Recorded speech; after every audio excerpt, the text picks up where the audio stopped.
ngoài thức giấc nhìn quanh một mình, ngoài hiên nắng lóe đàn chim giật mình, biết lời tỏ tình đã có người nghe.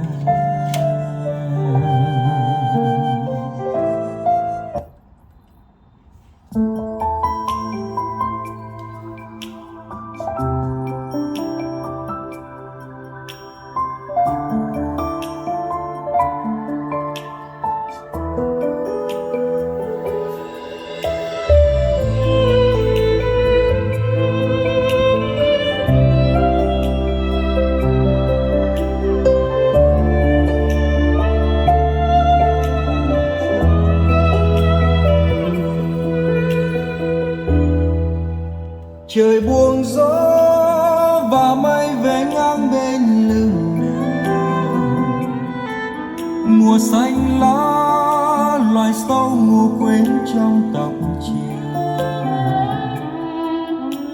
Cuộc đời đó nửa đêm tiếng ca lên như than phiền, bàng hoàng lạc gió mây nghiêng, chung chung ngoài khơi nước lên sóng mềm. Ngựa buông vó người đi chung chân đã bao lần, nửa đêm đó lời ca già lắm như ngại ngùng.